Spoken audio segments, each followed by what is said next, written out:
Sunday morning discussion on Weekend View.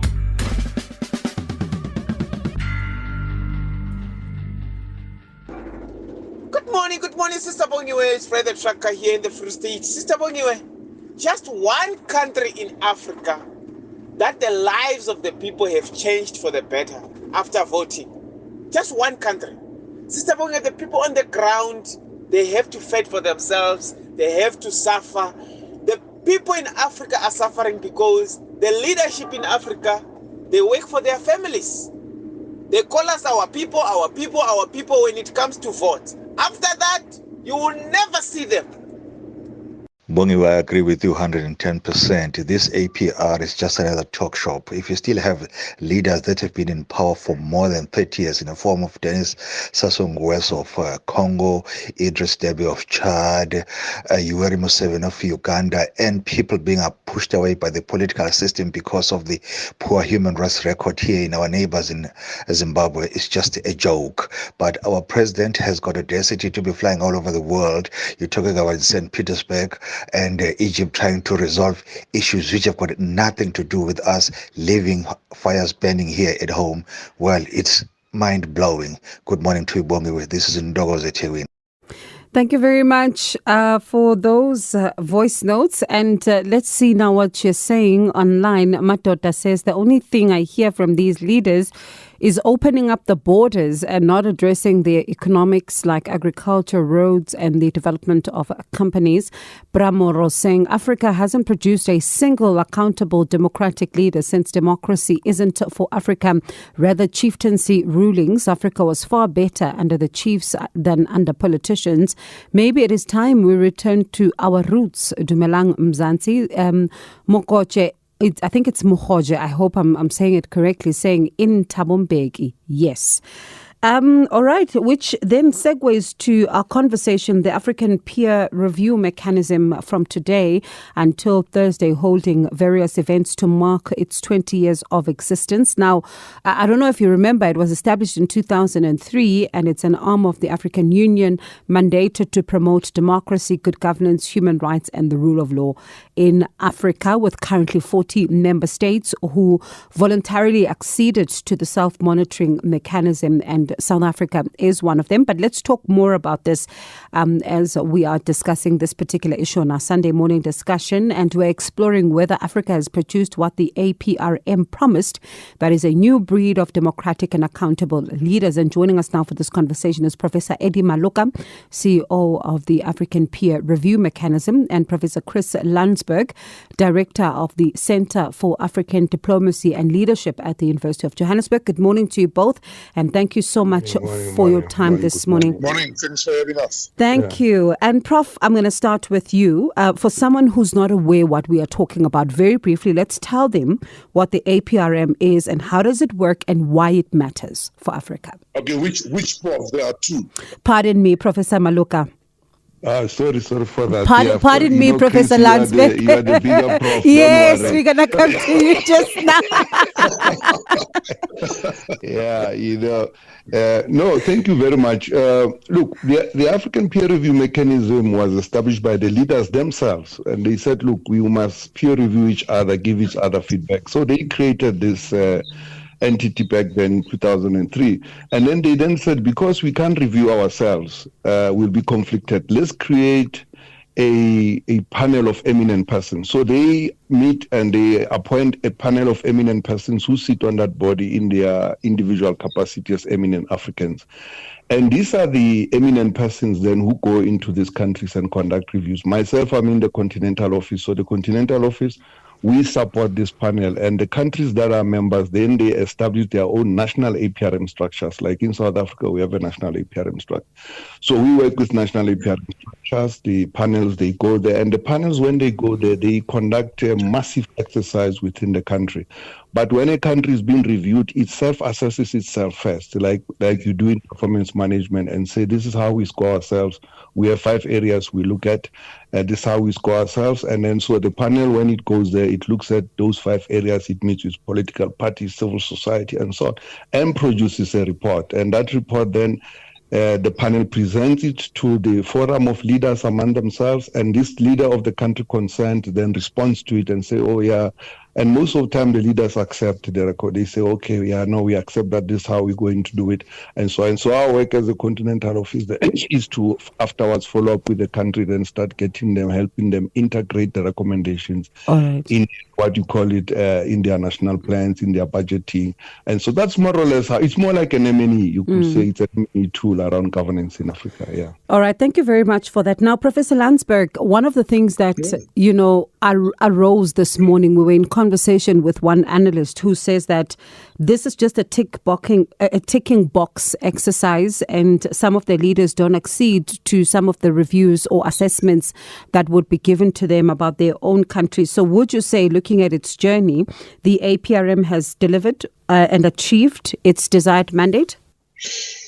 If the APRM did not exist, we would have to create it. If the African Union did not exist, we would have to create it. If the OAU did not exist, we wouldn't sit with a situation where literally the only outstanding colonial matter that we have to address, sadly, is an African one. It's the issue of Western Sahara. So I think we're going to have to be a bit nuanced here, the critics. Let me hasten to add, to show that we're not going to be defensive. I had the privilege of working with Prof. Maloka, who succeeded giants like Professor Adebayo Adedeji, and Prof. Maloka, a giant in his own right. You have to understand that we sit with a continent that that lives in a world reality where sovereign states is the reality, but sadly as well, that very sovereign state system created by Europeans in 1648 then pounced on Africa in 1884-85 with colonialism. Let me just say to you what I'm trying to tell you in brief. For African states since 1884-85, with the Conference of Berlin, where colonialism was introduced, the political independence and getting hold of the state for the development of our own people became the priority. So I would say that there is an implementation problem that we have to work on, but you certainly can't lay that at the door of the African Union peer review mechanism office.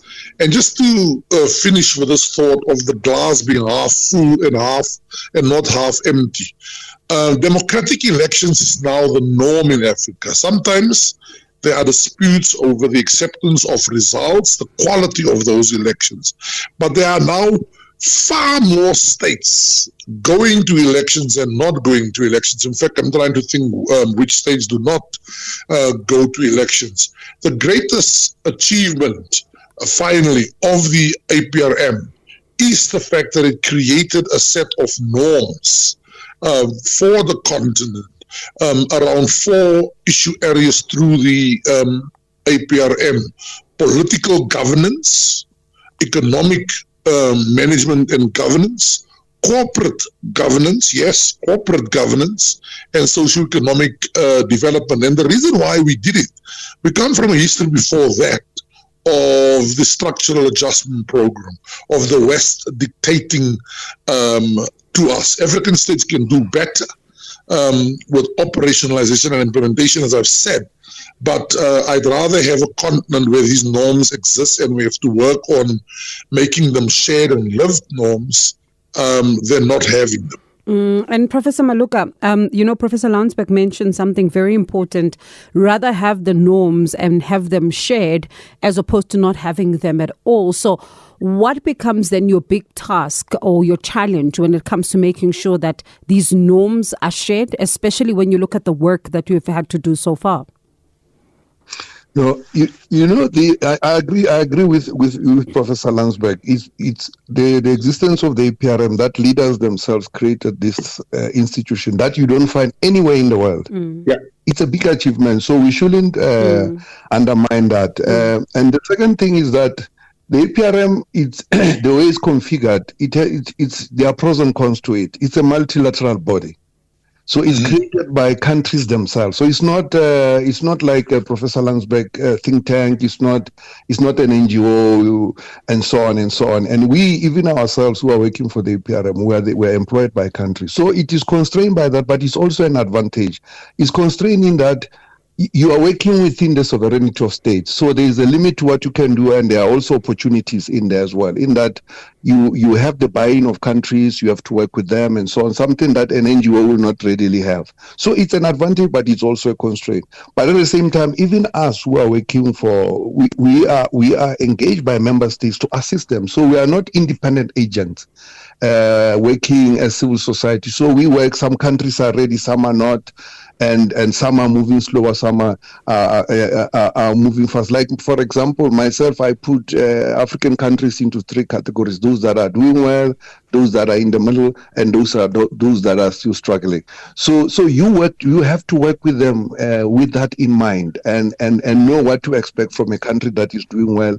Give it more challenges. It takes more responsibility, and is able to undertake certain programs. But those that are maybe moving slowly, not ready for certain things, then work with them in other things, and then take a long-term view. You must know that you are not working for now or for tomorrow. You are working for a better Africa of the future. So you must know that to try to get countries to domesticate and internalize these shared values that Professor Landsberg was talking about, it's not an overnight thing. It goes with institutions, it goes with legislation, it goes with political culture, it goes with mentality, it goes with a lot of things. Sometimes it requires an entire generation of our 30 years to achieve what you want to do. But it doesn't mean that you don't try, you don't do, and you don't. So what I'm trying to say is that when you deal with multilateral institutions whose job is to promote governance, democracy in a terrain where in the past this was a difficult conversation, you must be realistic of what you can achieve at the time. And I think in the context of what we have had in Africa, we have achieved quite a lot. The leaders have established it. They are reviewing themselves. They are participating. I've been here 8 years. I've never heard one leader rejecting the recommendations. And our recommendations are quite strong, by the way, if you look at our reports. And leaders, they embrace them and so on. So what I'm trying to say is that... Do they implement them while embracing them? They do, actually. And that's what the study that we have been conducting now as part of our 20-year assessment, they do. But it varies from place to place. Remember that implementation also goes with resources.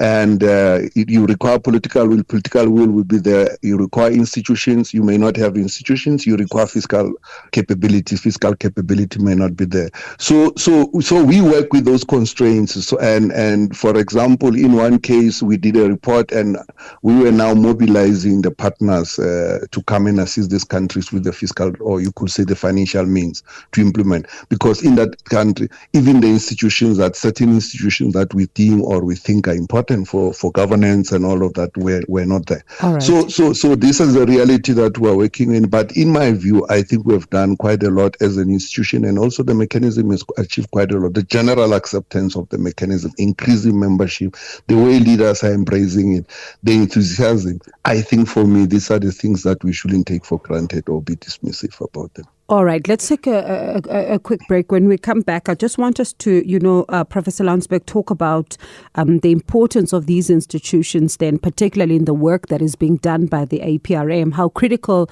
does the work of institutions then become in order to make sure that what is recommended is realized? But we'll talk about that on the other side of this. Sunday morning discussion on Weekend View. Africa is producing poor leaders whose incompetence and inaction led to civil war and another years of African suffering, dishonesty and ignorance. The people are increasingly divided. It is not a good direction for a continent to be going in. Therefore, the African leaders should strive to unite the African people. Peter Ampahlele Mashite. Good morning. Which African leader can I say this one is the best for the black people, black Africans? No one. Only what they know, these African leaders, to go to China for medications, getting some present boxes from China's. That's all. Pocketing their families. That's all. For us, we struggle. Go to Swaziland, go to Zimbabwe, come to South Africa, looting after looting, day and night. It's Uncle JJ, the truck driver. Morning to you, Sister Bongiwe, and your team. Great show always. Thank you very much for those voice notes. And Sipo Pire saying, who will be example of those leaders? What meaning we have of democracy and accountability? We are worshipping dictators as a symbol of accountability, and those who apply democracy as weak. Those are some of the comments there from our listeners. And Professor Landsberg, before we even get to the institutions, let's talk to what we've just heard. It does look like a lot of focus from the listeners was on the leadership. Yeah, you know what's so interesting for us as scholars and a very important segment, and I include Prof. Maloka, and that are people that I call scholar diplomats or scholar practitioners, a very important group of people, is that Africa is the only continent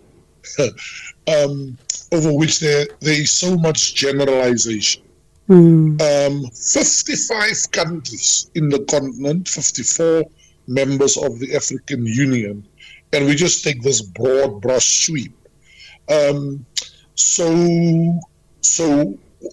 let's go to what necessitated the establishment of the African Union, from which programs like the APRM, the governance instrument, and at the time NEPAD, the new Partnership for African Development, stemmed the economic dimension. It came in the wake of a post-Cold War era, a one in which Africa was often dictated to. Incidentally, we're now in a new Cold War era. You cannot assess something like the APRM and the crisis of implementation without looking at external powers. Let me just briefly say a word on this dimension. I shudder to tell you, and I'll be interested to hear Prof's comments on it, that as wars like the Russia-Ukraine war, and now the horrific scenes playing itself out in Gaza are going on, as that is playing, we've seen certainly in West Africa over the spate of the last 8 months or so, just like sort of a string of coup d'etats, and unfortunately I can't tell you that will be the last one. But let's contrast that with reality. Let's take our own region, right? And I can talk about other regions as well. There is not a single member of SADC at the moment that does not go to election. That's absolutely fundamentally different to the period before the APRM was established. And the fact that we do go to election, or be it that in many instances these elections are disputed, but the fact that in every single country, Angola, there's one that I'm exceptionally concerned about, that's supposed to happen in about in less than what's the date today? Today is the 10th. In exactly 10 days' time, I am very concerned whether that election will take place. We've seen observer missions and peacekeeping missions actually withdrawing 10 days before an election, and that should give you alarm bells. And I'm of course talking about the DRC. But don't think that the APRM and the AU has not has not engaged the leaders there, the region has, the East African community. So let's not generalize about the continent of Africa. Let me tell you what, this country of ours, over which we all talk about so much, and Prof. Maloka is busy with a fascinating concept that he's spearheading a third republic for South Africa, a new sort of a renewal to and a commitment to not just democracy but the economic dimension, development, and so on. There's not been a single disputed election in this country since 1994. Not one. There's never been a single disputed election in Botswana. There's not a single disputed election in Mauritius. Zambia goes to elections. Tanzania has become a role model. And so the list goes on. I hope you heard what I just told you. Out of 15 African countries, out of 15 Southern African countries, SADC member states, all of them have gone to elections. Some of them have struggled with accepting results and managing it, but a heck of a lot of them. And so sometimes we're a bit harsh on ourselves as the continent of Africa. So just a last thought for you. This geopolitical environment in which the continent lives, I tell you as I'm beginning to do my homework, just like Prof. Eddy Maloka, let's take Sudan. You don't have to be a rocket scientist. That war that's playing itself out in Sudan, that came out of the blues and in the context of a Russia-Ukraine war, I can assure you the hands of foreigners will be found involved in that election. You can almost bet your bottom dollar that there will be an American side and a Russian side, and the Chinese. I want to come back to, Professor Maloka. One of the things that, Prof, is very clear, and I'm going to get to the situation in the DRC and what you're doing there in just a moment, and also what we are seeing unfolding in Sudan. One then says, because, Professor Landsberg says that we're very harsh on ourselves as the continent, and that could partially be true from the point of view of others, but others will say then that it's the inequalities that are often laid bare before our eyes that are making it difficult for some to see the glass as half full instead of half empty. So what then becomes what you find in that particular regard when you're speaking to different people? Do these inequalities that we see play a role at all into some not recognizing the strides in some instances of how far the continent has come? No, it's just a common, very common narrative. I think Professor Landsberg is correct, and that whenever Africans sit around the table and talk about their situation, they are disenchanted, they are unhappy, and they think they see gloom and doom, and they don't talk anything good about themselves, about their continent, the things that happen.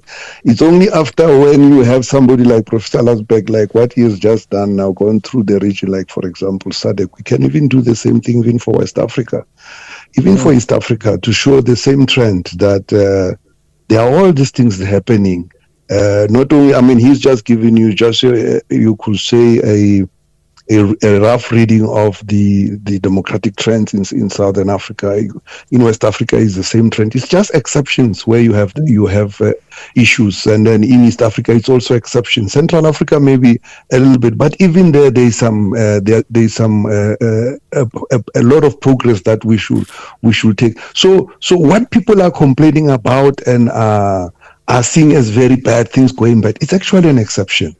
And I think that if they are referenced, they are using, maybe some of them, they are my age, they grew up in the 1970s and the 1980s. That was a hard period, you see, for Africa. But quite a lot has changed, quite a lot has improved, and leaders are taking responsibility. You will struggle to find at the moment a leader who will take a political decision. It can even be the changing of a constitution or not wanting to step down after. but and using that arbitrarily, or standing or sticking to a position arbitrarily. They try to refer to some sort of a value, to some sort of a legal instrument, to maybe, oh no, we were cheated, and they go to the courts. Or so that on its own is progress, because in the past people will do it arbitrarily. So you lose an election and arbitrarily say, I'm not going anywhere, nobody, and then you start it. Well, you remember it happened in Gambia and it didn't work. But if you look at the trend, so the trend towards shared values, rule-based order, and all of that in Africa is the dominant trend. On the technology front, well, maybe there we're not doing much. But in terms of infrastructure, African countries are leaders and so on. If you compare that to the last 20 years, there's been quite a significant progress. In terms, you go to country. In terms of infrastructure? No, I'm saying it's not massive. In terms of good governance, how would you say that the continent is doing? And I ask you this. I mean, you think about the fact that yes, it's all good. There's so much that we've done as a continent, and particularly, let me now zone it into South Africa, for example, and say we've done well. There's so much that we've done that has gone well, but there's still this huge issue that everyone, as you know, some of the comments here I haven't even gotten to read, they're just lambasting the issue of governance and the issue of corruption. How much of a big issue is that as well in the work that you're doing, because that also impacts on good governance? No, of course, corruption it's not just an African problem, it's a worldwide problem. And because you have leaders, they are in positions and they use those positions to reward friends, to build alliances with the private sector, and the private sector also need the state to access state resources, get contracts. It's not just an African problem. I'm not saying it's a problem, but it is not an African problem. You just go to the United States now. There's a big impeachment issue. There's more like a state capture. It's the mirror of the state capture phenomenon that we just went through here in South Africa. Whether it's true or not is something else, but it's not just a South African problem or an African problem. So the point that we are trying to make, and that's what I understand also Professor Landsberg to be trying to say, is that Africans, we are hard on ourselves. I'll tell you something. I hope there's still a bit of time. Go ahead. If you compare Africa to Asia and Latin America, it gives a very interesting perspective. Latin Americans got their independence in the 1820s. That is like 1820s. And up to the 1920s, 100 years later, up to the 1950s, they were still struggling. They were struggling with institutions. They were having civil wars. They were fighting among themselves. I'm not saying it's a good thing. So if you compare Africa to what Latin Americans have gone through, our picture is not that yet bad, because now we've just gone into 60 years into our independence, and now the leaders are trying to improve over the last 30 years. There's been quite a significant improvement, and so on and so on and so on.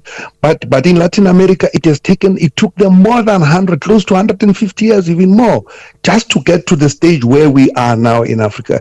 Asians, they also struggled at the beginning. They had civil wars, they had wars in all of them, some of them linked to the Cold War, but they started getting their act together over the last 30 years or so, and then they improved. So what I'm trying to say is that you have to take this comparative view. There is no region in the world, even in Europe, even the United States, there is no region in the world where there's been this instant growth, instant success. It doesn't work that way. You are dealing with countries, you are dealing with nations, you are dealing with institutions, you are dealing with people. It takes long, it takes time. But the important thing is that once you get on track, like we are on track now, we must not get off this trail.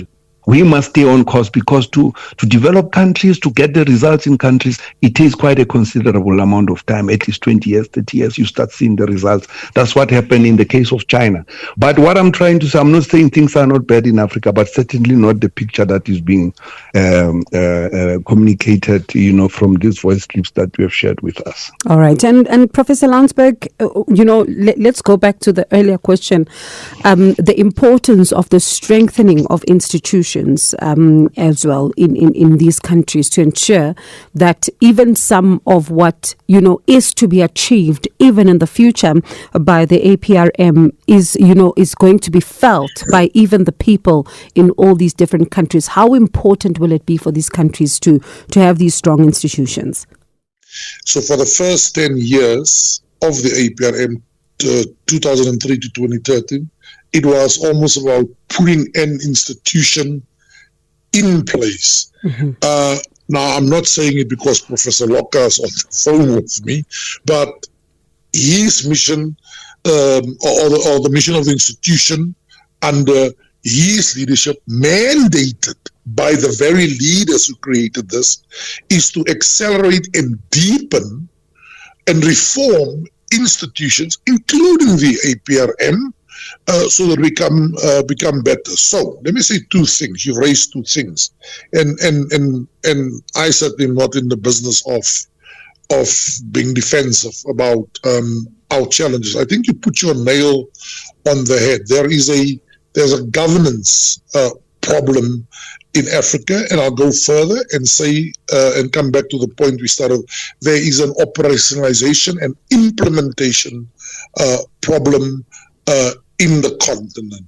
So when you say the importance of institutions, it's absolutely vital. Look, for example, at the debate about not just the judiciary in South Africa, but also about judicial capturing. Let me just give you one example about an important country that even 20 years ago it was inconceivable, because it was seen together with South Africa and Egypt, for example, as a big country. Nigeria. Nigeria had an election last year. An election. I can tell you that election, the opposition would just not stop at anything to have that election overturned. Don't think that the panel of the wise and African leaders and members of the APRM just stood idly by and were just going to approve that election. There was a chance that the election could have been overturned. It went to courts. Courts debated this thing in a manner that was unheard of.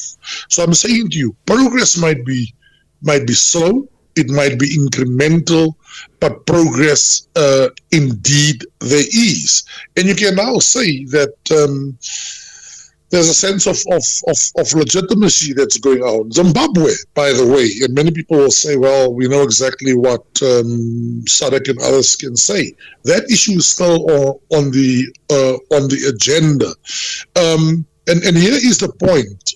It's only 35 years after the end of the Cold War, and I'm just impressed with the norms we've put in place, but the focus should now correctly, as you say, be not just on having captured the state and having gotten rid of colonialism.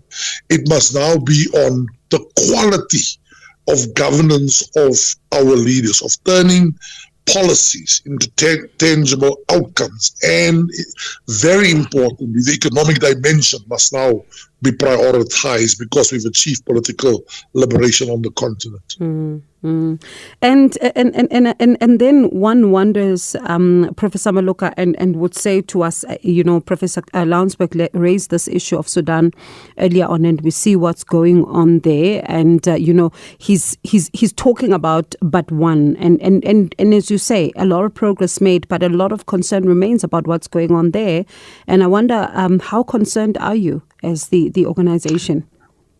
No, we have an APRM office in Sudan. Actually, Sudan was one of our very active office there, and we conducted, when the new transitional government under former Prime Minister Hamdok came in, we sent a team there, and we worked well with them. We came up, we did what we call a gap analysis report. We looked at their institutions, legislation, more like an audit, a governance audit of some sort. And these are the things, and now we're working at implementing, and this is when this thing happens. And my my take really, when you have a situation like this, is what it becomes. Transitions like this become difficult when you don't have what you can call the Mandela-de Klerk partnership. For transitions to succeed, or political transitions to succeed, you see this not just in Sudan, but you see this across the continent, even in other parts of the world. You need a Mandela, Nelson and de Klerk. So you need two leaders, or two factions, or two groupings that are very strong. but are willing to work together for the sake of the country.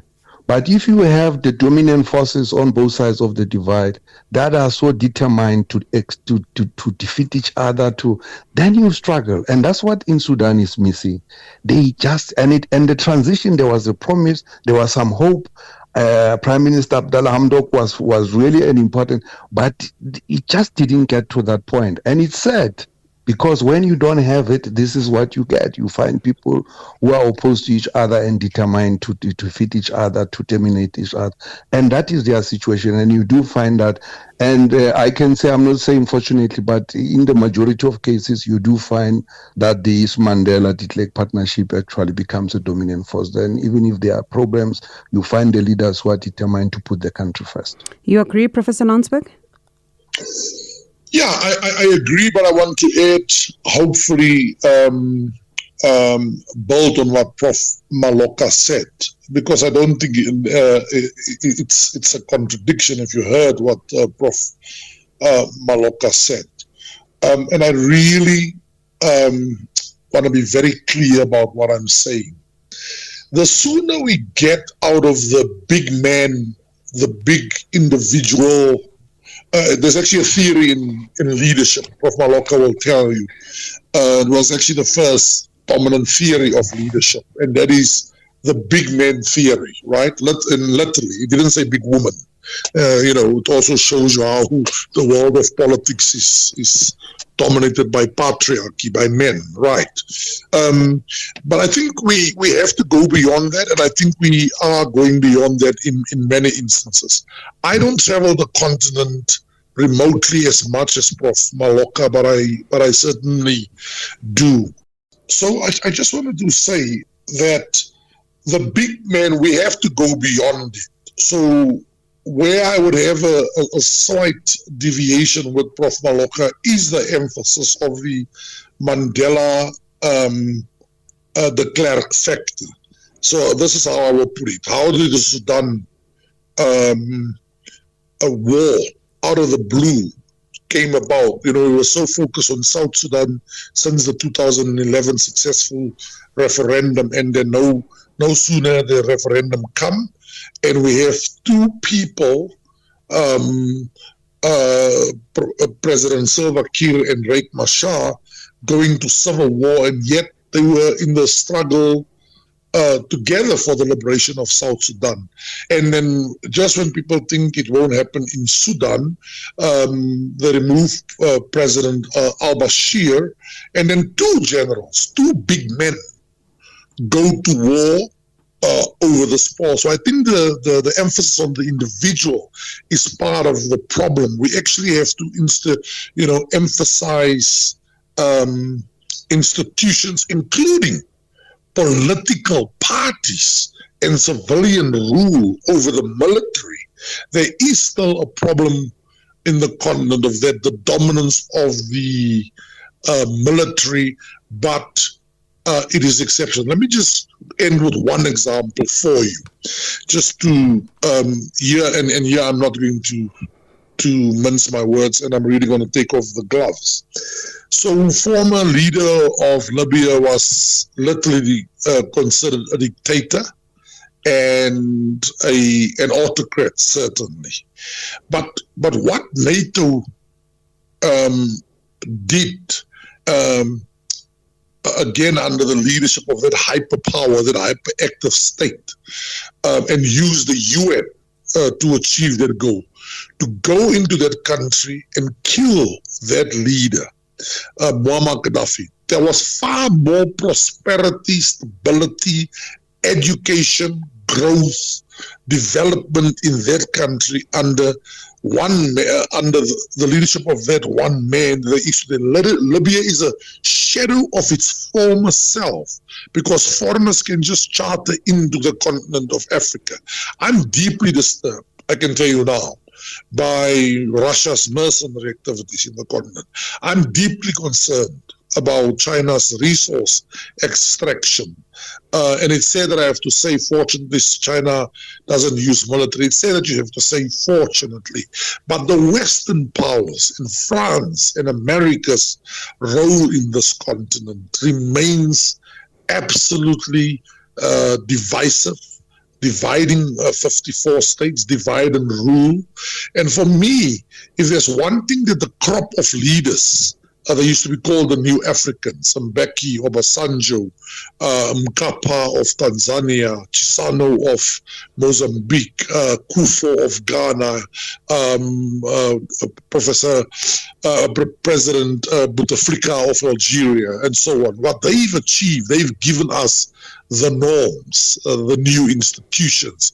I'm sad by the division or the lack of unity of action amongst African states at the moment. So what President Ramaphosa and others should do, and the person that said we fly off to Russia to go and make peace there. Of course we are affected by food, grain and the like, but we have to strengthen the unity amongst 55 states, because these very 55 states who create these norms and values, after signing it, they look at the world through realist power politics lenses. So in conclusion, your point about strengthening institutions and consolidating them, that for me is the point, not the emphasis on the one leader that's going to take us to El Dorado and the promised land. All right, Prof, let me thank you so much for your time, and thank you so much for staying on with us. That was Professor Chris Landsberg, the Director of the Center of African Diplomacy and Leadership at the University of Johannesburg. We also had Professor Eddy Maloka, CEO of the African Peer Review Mechanism.